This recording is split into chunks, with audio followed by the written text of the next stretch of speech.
Olá, eu me chamo Caio e estou aqui trazendo a apresentação do pôster para o Congresso Virtual UFBA 2020, intitulado Simulação Lagrangiana de Movimento de Fluidos em Meios Porosos, sob a orientação do professor Dr. Harold Klemmer. Então vamos entender o que seria um pouco desse movimento. Aqui está o panorama geral do pôster. Então, vamos lá. A gente pode pensar a seguinte situação: um fluido que flui em subsuperfície, em uma unidade geológica, onde permite esse movimento, poroso ou rocha porosa ou fraturada. E esse movimento tende a ser completamente aleatório, por diversos fatores, tortuosidade, interações físico-químicas. Então, um processo que, de maneira satisfatória, que descreve esse movimento é o movimento browniano, demonstrado que é um processo estocástico, que foi demonstrado por Einstein, e para sua definição ele tem que satisfazer um processo estocástico tem que satisfazer essas 4 propriedades para ser um movimento browniano. Então, quando a gente discute, e aqui melhor representado em imagens, esse movimento de uma partícula de fluidos em um meio, a gente vê que diversos fatores vão alterando essa movimentação de fluido, E o principal é o seguinte, que dado para uma amostra em um espaço A e B, como está representado nessa figura aqui, o fluido pode pegar nessa mesma distância e viajar por um caminho mais rápido, ou também ter um caminho mais longo, mais tortuoso,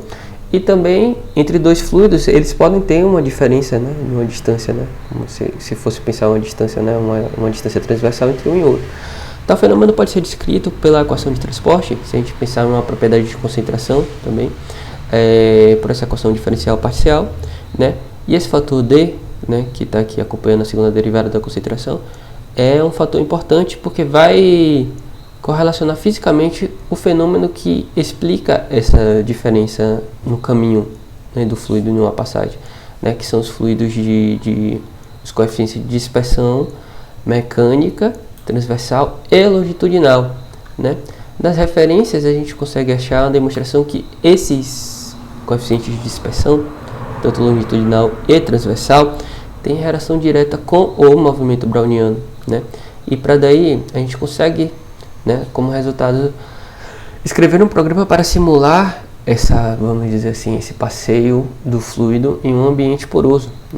Então, simulando um passeio aleatório, onde a aproximada localização da partícula depende da localização anterior e é proporcional à soma da velocidade do poro com desvio padrão com os coeficientes de distribuição hidrodinâmica, transversal e longitudinal, multiplicado por um fator aleatório. Os passos são realizados dentro de um loop para cada partícula, assim gerando um movimento browniano simulado. Por exemplo, dentro desse programa, se a gente simular 2 partículas, a gente vê o comportamento errático e também os coeficientes de dispersão longitudinal, seu efeito, a diferença entre a partícula azul e a partícula vermelha em termos de distância, e a sua abertura como coeficiente de dispersão transversal, algumas outras simulações aqui ao lado. E a gente pode pegar uma certa quantidade, uma quantidade considerável de partículas e lançar a partir de uma fonte, simulando, por exemplo, um vazamento de contaminante dentro de uma tubulação, isso fluindo para o meio poroso, e saber o comportamento dessa pluma aqui, em preto em 2 anos, em vermelho para 7 anos, e aqui para 10 anos, E comparar como essa pluma vai evoluindo, à medida que ela pega o fluxo. Então,